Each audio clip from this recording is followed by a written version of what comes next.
Honourable speaker साहब,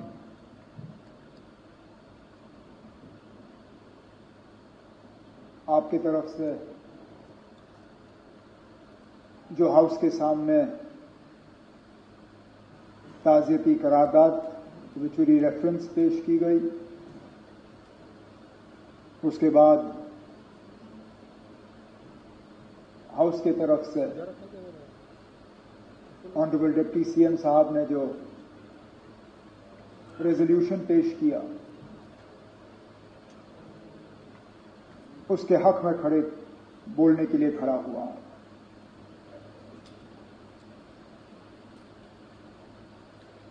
अपनी जगह यकीन नहीं होता कि चंद ही दिन पहले हम इस हाउस में मौजूद थे,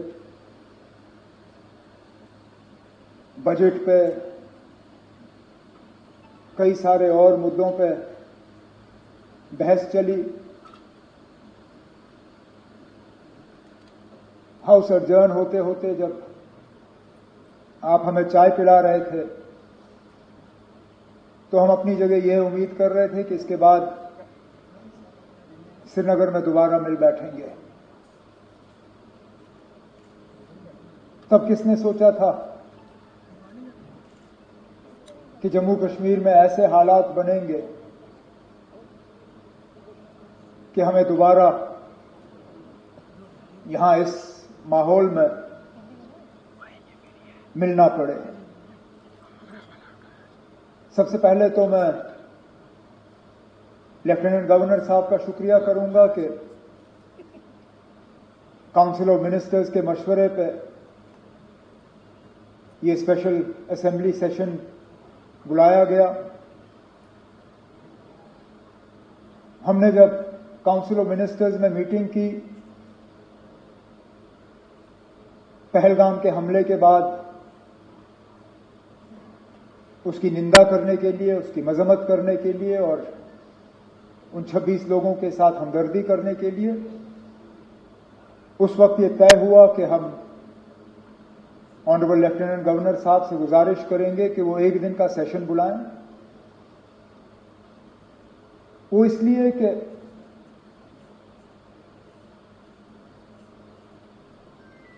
न पार्लियामेंट न इस मुल्क का कोई और असेंबली पहलगाम के उन 26 लोगों के दुख दर्द को इतना समझती है जितना जम्मू कश्मीर का अपना ये असेंबली है।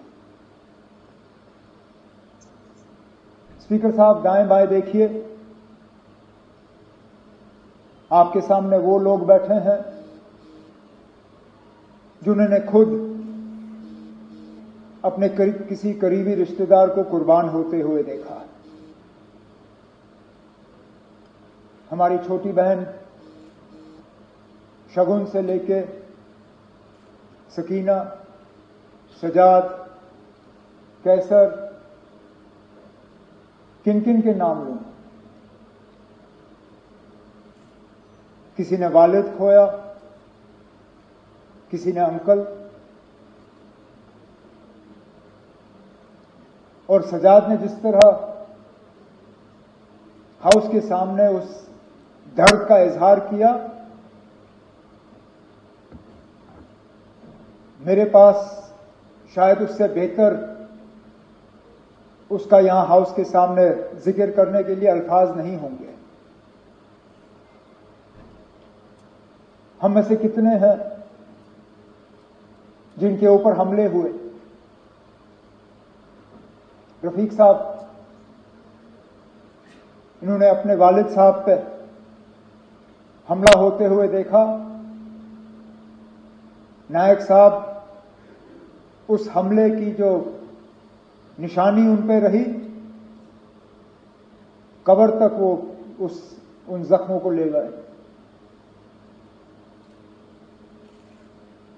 इसी तरह कई सारे हमारे साथी जो अगर हम गिनना शुरू करें, गिनते गिनते थक जाएंगे कितने हमले हुए। ये असेंबली, राठौर साहब आप उस असेंबली के मेंबर थे, सलाथिया साहब उस असेंबली के मेंबर थे, सागर साहब, मुबारक गुल साहब, सैफुल्ला मीर साहब, कितने और हमारे साथी जब 1 अक्टूबर 2001 श्रीनगर के असेंबली कॉम्प्लेक्स पे हमले में 40 लोग अपनी कीमती जानें गंवा गए। इसलिए मैंने कहा उन लोगों के दुख दर्द को शायद इस असेंबली से ज्यादा कोई और असेंबली या पार्लियामेंट समझ नहीं पाएगी। इसलिए हमने चाहा कि यहां इस हाउस के तरफ से इस हमले की मजम्मत हो और उन 26 खानदानों के साथ हम अपनी जो है उनके साथ हमदर्दी करें। हम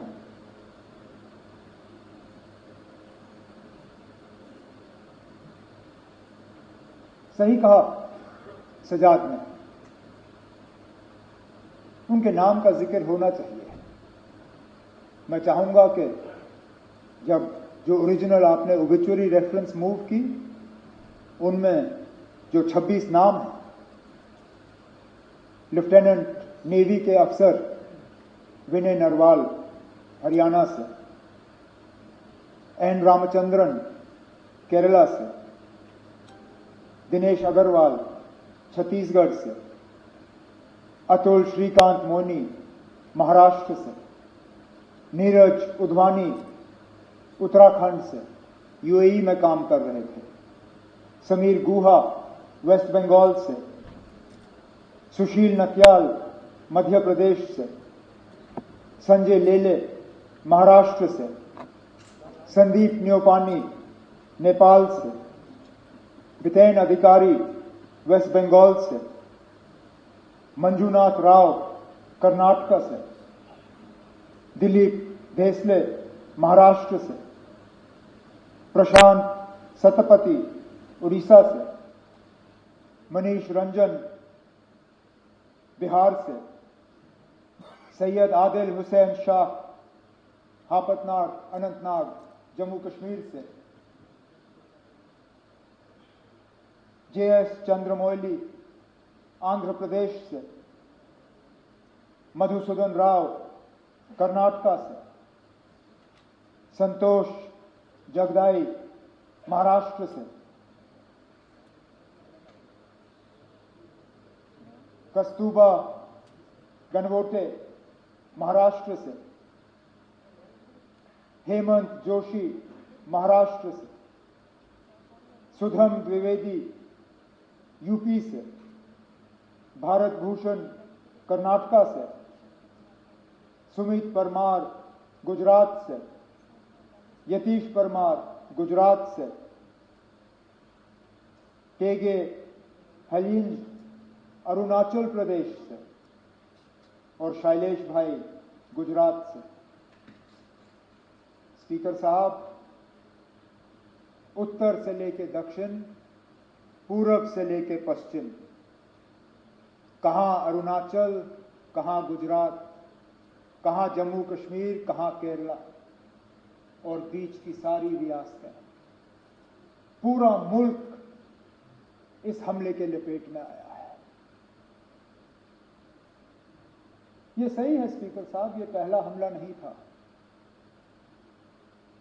हमने कई हमले होते हुए देखे।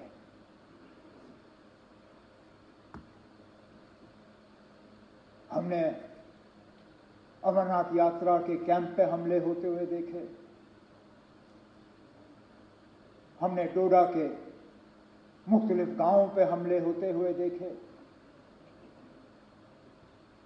हमने कश्मीरी पंडितों के बस्तियों पे हमले होते हुए देखे। हमने सरदारों के बस्तियों पे हमले होते हुए देखे। लेकिन एक बीच का ऐसा वक्त आया था, ये बाईसरन का हमला 21 साल के बाद इतना बड़ा हमला हुआ है सिविलियन। हमें लग रहा था कि ये हमले जो हैं ये अब हमारे माजी का एक हिस्सा है, they are part of our past. ये हमारे आज की कहानी नहीं है, ये हमारा मुस्तकबिल नहीं है। लेकिन बदकिस्मती से वायसरन ने दोबारा वो हालात यहां पैदा किए, जबकि हमें लगता है कि पता नहीं अगला हमला कहां पे होगा।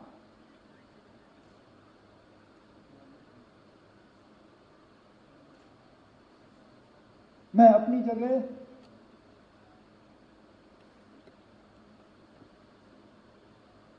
क्योंकि उस दिन लीडर ऑफ द ऑपोजिशन के साथ मैं भी पुलिस कंट्रोल रूम पे मौजूद था जब हमने 26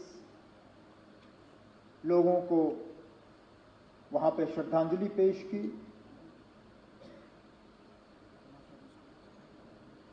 मेरे पास अल्फाज नहीं थे कि मैं क्या कह के उनके घर वालों से माफी मांगूं।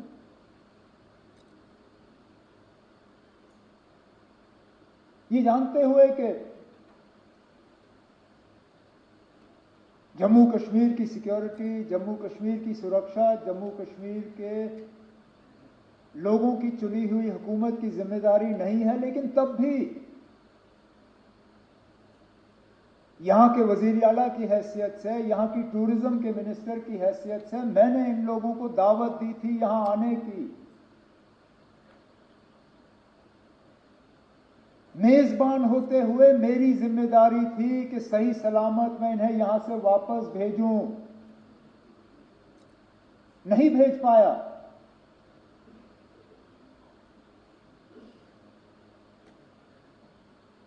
और माफी मांगने के अल्फाज नहीं थे।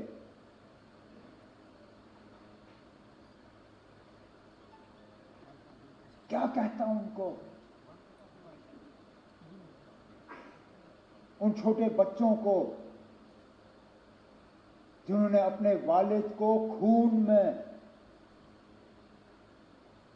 लपेटा हुआ देखा, उस नेवी अफसर की विधवा को जिनको शादी हुए ही चंद दिन हुए थे,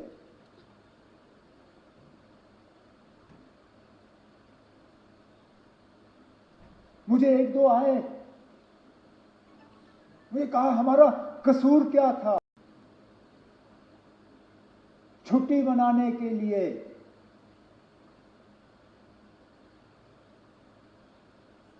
और इस छुट्टी का जिंदगी भर अब हमें खमियाजा भुगतना पड़ेगा।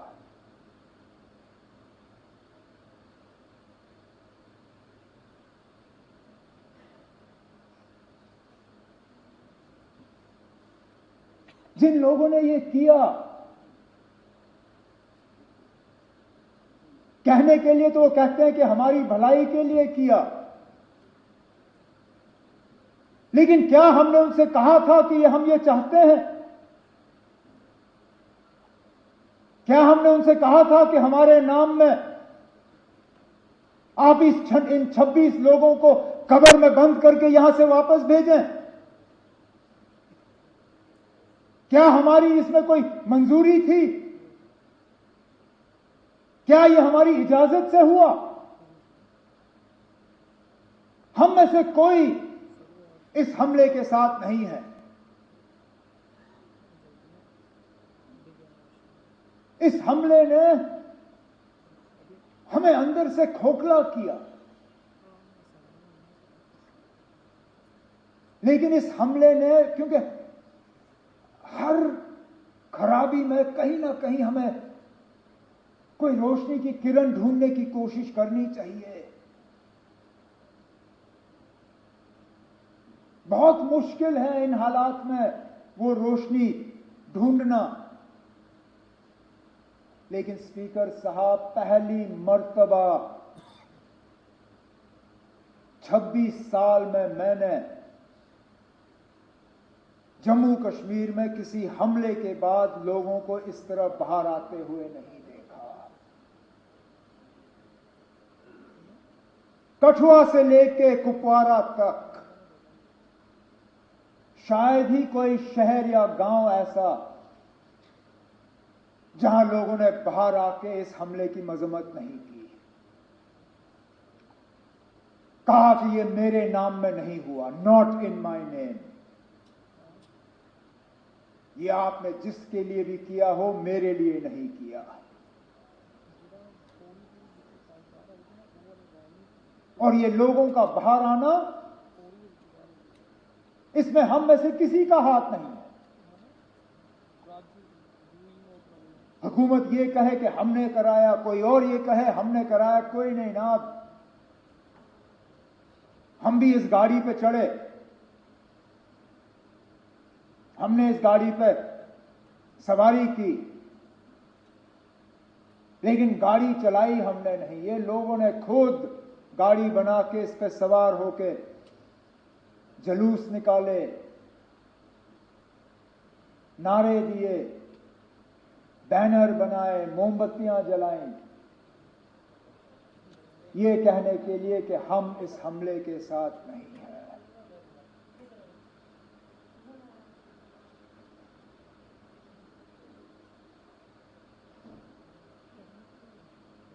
मिलिटेंसी, टेरर, दहशत, आतंकवाद, इसका खात्मा तब होगा जब लोग हमारे साथ होंगे। और ये स्पीकर साहब उस मौके की शुरुआत है। अगर कि हम इस मौके पे एहतियात से कदम जो है लें, हमारे तरफ से कोई ऐसा कदम नहीं उठना चाहिए जिससे कि हम लोगों को अपने से दूर करें। कोई हमारे तरफ से ऐसी बात नहीं होनी चाहिए या कोई एक्शन हमारे तरफ से जिससे ये जो अपने आप में पैदा हुआ इसको कहीं जख्म पहुंचे। क्योंकि सही कहा सजाद ने, हम बंदूक के जरिए मिलिटेंसी को कंट्रोल कर सकते हैं, उसको खत्म नहीं कर सकते। खत्म तब होगा जब लोग हमारे साथ होंगे। और आज लगता है कि लोग अब वहां तक पहुंच रहे हैं। स्पीकर साहब, मस्जिदों में जुमा नमाज से पहले 2-2 मिनट की खामोशी इख्तियार की गई। जामा मस्जिद श्रीनगर, ये शायद बाकी मुल्क में लोग इतना इस चीज को समझेंगे नहीं। आप और मैं समझते हैं ना। हम समझते हैं किसी हमले के बाद उस मस्जिद में 2 मिनट की खामोशी का मतलब क्या है।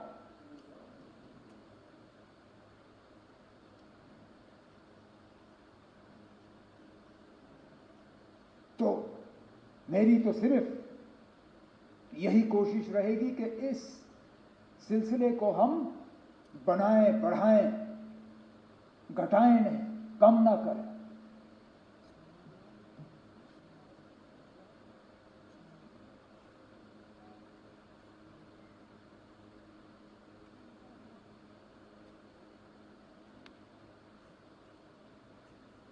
आफतनार के उस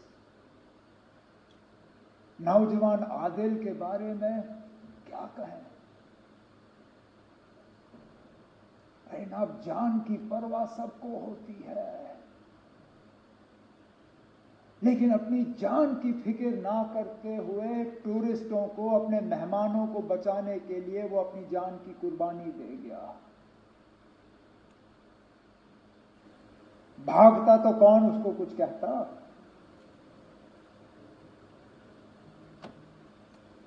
भागने के बजाय खतरे की तरफ गया। इस तरह के और मिसाल हैं जिनके बारे में आज हम सुनना शुरू कर रहे हैं। जो टूरिस्ट वहां से निकले, उन्होंने अब जिक्र करना शुरू किया। किसी एक ने वहां लोकल पोनी वाले को कहा कि मेरी बीवी और बच्चे को ले जाओ, इनको बचाओ, मुझे यहां छोड़ दो। और उसने कहा, मैं ना आपकी बीवी को कुछ होने दूंगा, ना आपके बच्चे को कुछ होने दूंगा, ना आपको कुछ होने दूंगा। इनको कुछ होने से पहले इनको मेरे ऊपर से गुजरना होगा, और छुपा के उनको सलामत रखा। जख्मियों को अपने कंधों पे पहाड़ से नीचे उतार के अस्पताल एम्बुलेंस तक पहुंचाया।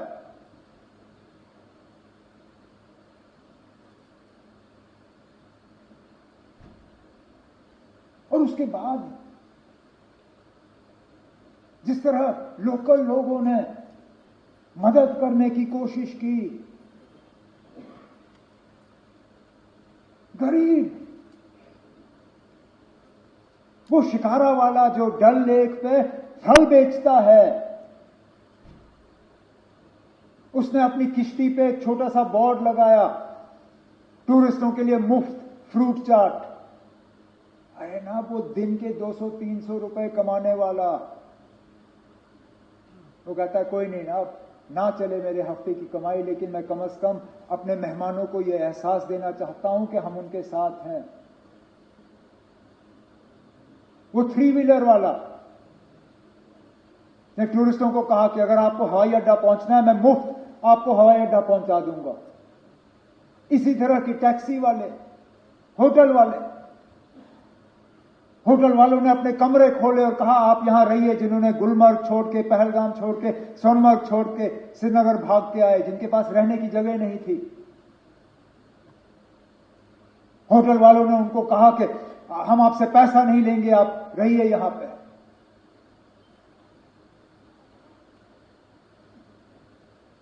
मैं सलाम करता हूं,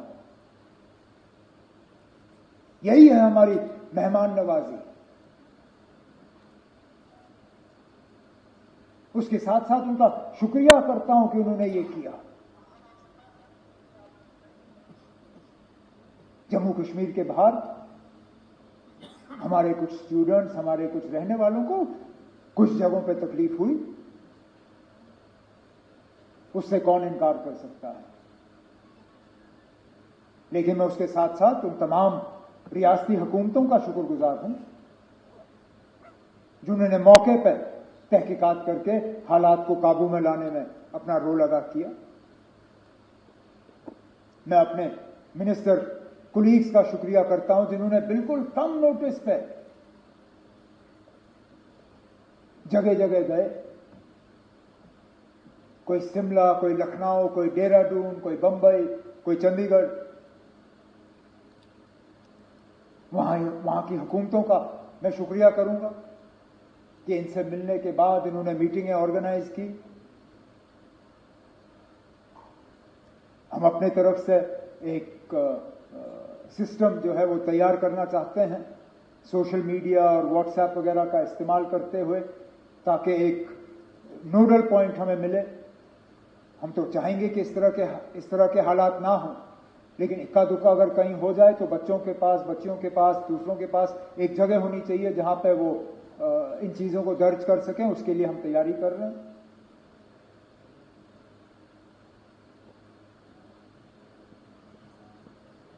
बदकिस्मती से सोशल मीडिया में जहां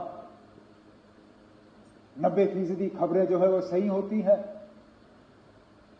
10% वो भी लोग हैं जो झूठी खबर फैलाने की कोशिश करते हैं। मैं उन्हें कहना चाहता हूं कि अपनी हरकतों से बाज आओ। जब ये लोग झूठी खबरें फैलाते हैं तो जिन पे असली ये मुश्किल का जो उनको सामना करना पड़ता है, उनको भी फिर जो है इस झूठी खबर का खमियाजा भुगतना पड़ता है। तो हम इन झूठी खबरों को बर्दाश्त नहीं करेंगे, ये मैं उनको वार्न करना चाहता हूं।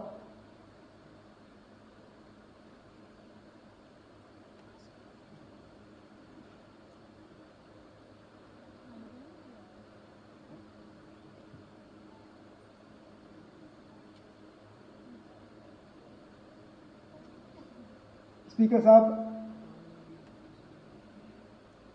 जम्मू कश्मीर की सिक्योरिटी जम्मू कश्मीर के इलेक्टेड हुकूमत की फिलहाल जिम्मेदारी नहीं है, लेकिन मैं ये मौका इस्तेमाल करके स्टेटहुड की मांग नहीं करूंगा। अब मैं किस मुंह से पहलगाम के वाकये को इस्तेमाल करके मरकज से कहूं कि ना अब मुझे स्टेटहुड दो। मेरी क्या इतनी सस्ती सियासत है? मुझे क्या इन 26 लोगों के मरने की इतनी कम कदर है कि मैं अब मरकज से जाके कहूंगा ना अब चलो 26 लोग मर गए, अब मुझे स्टेटहुड दे दो। स्टेटहुड की बात हमने पहले भी की, आगे भी करेंगे, लेकिन लानत हो मुझ पे अगर मैं आज ये कह के मरकज के पास जाऊं कि ना अब 26 मर गए, अब दे दो। देने की बात हम करेंगे, लेकिन इस मौके पर नहीं। इस मौके पर ना कोई सियासत, ना कोई बिजनेस रूल्स, ना कोई स्टेटहुड, ना कुछ और। एक ही चीज ना, इस हमले की कड़ी निंदा और उन 26 लोगों के साथ दिल की गहराइयों से हमदर्दी और ताज़ियत, और कुछ नहीं। ना आज नहीं, टेबल हम किसी और मौके पर थपथपाएंगे, आज नहीं। तो स्पीकर साहब, मैं अपनी बात को इसी चीज पर खत्म करते हुए इस हाउस के तमाम मेंबरों से गुजारिश करूंगा कि जो रेजोल्यूशन डिप्टी सीएम साहब की तरफ से हाउस के सामने पेश की गई है, आप इसको सामने रखें और मैं उम्मीद करूंगा कि यूनानिमसली इसको पास करके हम मुल्क के सामने रखें। बहुत बहुत शुक्रिया।